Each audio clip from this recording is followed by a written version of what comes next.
وہ ریٹائر ہوئے ہیں، ان کے ساتھ جو ہے ان سمیت آصف غفور سمیت 4 جنرلوں کی ریٹائرمنٹ ہو چکی ہے۔ انٹرنیشنل ذرائع ابلاغ نے آرمی چیف کے آئندہ اقدام سے متعلق قیاس آرائیاں شروع کر دی ہیں، جبکہ اندرونی اطلاعات کے مطابق انٹرنیشنل ذرائع ابلاغ نے پاک فوج میں ہونے والی ریٹائرمنٹ اور ترقیوں پر نظریں جما لی ہیں۔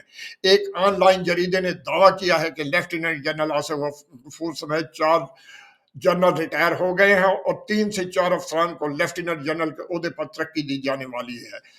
واضح رہے کہ پاک فوج کے شعبہ تعلقات عامہ ISPR کی جانب سے افسران کے ریٹائرمنٹ کا اعلان نہیں کیا گیا، تاہم ریڈ ایف نے دعویٰ کیا ہے کہ نیشنل ڈیفنس یونیورسٹی NDU کے صدر لیفٹیننٹ جنرل آصف غفور سمیت 4 جنرل جو ہے ریٹائر ہو گئے ہیں۔ ریڈ ایف نے دعویٰ کیا کہ فیڈرل پبلک سروس کمیشن کے chairman lieutenant general Akhtar Nawaz, سابق corps commander Quetta lieutenant general Asif Ghafoor, chief of logistic staff lieutenant general Saqib Mahmood, ملک سیکرٹری دفاع جنرل محمد علی بطور سروس عہدے سے ریٹائر ہو چکے ہیں۔ میڈیا آؤٹ لیٹ نے بھی دعویٰ کیا کہ پاکستانی فوج کے پاس 24 3 اسٹار جنرل ہیں۔ رپورٹ میں ان کی شاخوں سے وابستگی تفصیل دی گئی۔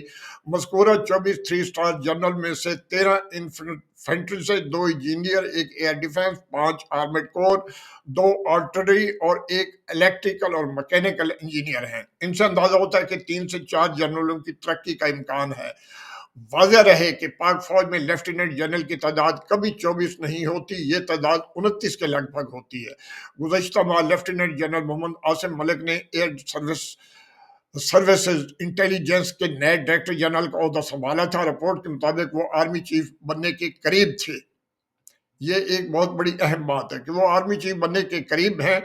قابل ذکر بات یہ ہے کہ ریڈ ایف نے اپنی رپورٹ میں کئی فوجی افسران کے عہدوں کو غلط رپورٹ کیا۔ جریدے نے لکھا کہ بہاولپور اور ملتان کے کمانڈر کے علاوہ ایڈجوائنٹ جنرل اور کوارٹر ماسٹر جنرل کی پوزیشنیں بھی خالی ہیں اور army chief general Asim Munir آئندہ چند دنوں یا ہفتوں میں اپنی ٹیم میں تبدیلیاں کر سکتے ہیں۔ یہ تو تھی پاک فوج کے بارے میں، لیکن ایک دفعہ پھر ہم آپ کو تہلکہ خیز خبر دے رہے ہیں کہ PTI کو، عمران خان کو کچھ نہیں ہے، انہیں جو ہے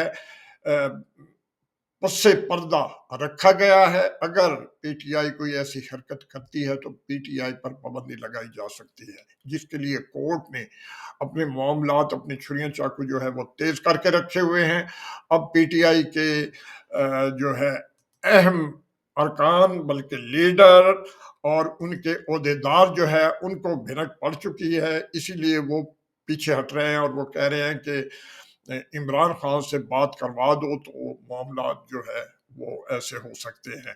اب دیکھتے ہیں کہ اس سلسلے میں اگلے معاملات جو ہے وہ کیا ہوتے ہیں، کیونکہ PTI جو ہے PTI پیچھے ہٹنے کے لیے تیار ہے، اور PTI جو پیچھے ہٹتی ہے تو پھر معاملات جو ہے وہ اس طرح نہیں ہوں گے جو اسٹیبلشمنٹ چاہ رہی ہے، کیونکہ اسٹیبلشمنٹ کی کوشش یہی ہے کہ حالات قابو سے باہر ہوں اور PTI پر جو ہے وہ پابندی لگائی جائے۔ یہ تھی اہم خبر۔ PTI پہ پابندی لگانے کے لیے اس وقت جو ہے اسٹیبلشمنٹ پوری کوشش کر رہی ہے کہ عوام جو ہے وہ مشتعل ہو، اور ادھر IMF نے کے نئے مطالبات سامنے آ گئے ہیں۔ پاکستان کے لیے خطرے کی گھنٹی بج گئی، پاکستان کے لیے خطرے کی گھنٹی بج گئی۔ اہم خبر آپ کو اپڈیٹ کر رہے ہیں کہ IMF نے ایک بہت بڑے مطالبات پاکستان کے سامنے رکھے ہیں۔ اگر وہ سامنے نہیں ہوتے تو معاملات جو ہے وہ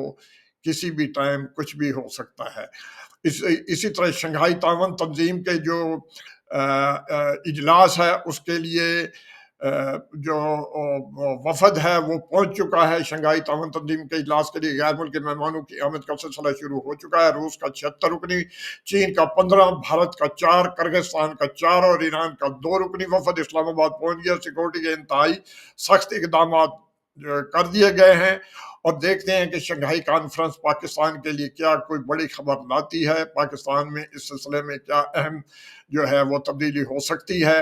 تو چلتے ہیں، آج کا پروگرام جو ہے وہ مختصر کرتے ہیں۔ انشاءاللہ اگلے پروگرام تک میں آپ سے اجازت چاہتا ہوں۔ ایک اور اپڈیٹ لے کے کسی بھی ٹائم آپ کی خدمت میں پھر دوبارہ حاضر ہوں گا۔ چلتا ہوں، اجازت چاہتا ہوں۔ آج کا یہ پروگرام اسی لیے اہم تھا کہ پی ٹی آئی پر پابندی لگانے کا جو اسٹیبلشمنٹ کا منصوبہ تھا وہ فیل ہوتا نظر آ رہا ہے۔ اب پی ٹی آئی نے دانشمندی سے کام لیتے ہوئے اپنے کارکنوں کو توڑ پھوڑ سے باز رکھنا ہے۔ چلتا ہوں، اجازت چاہتا ہوں آپ سے۔ اللہ حافظ۔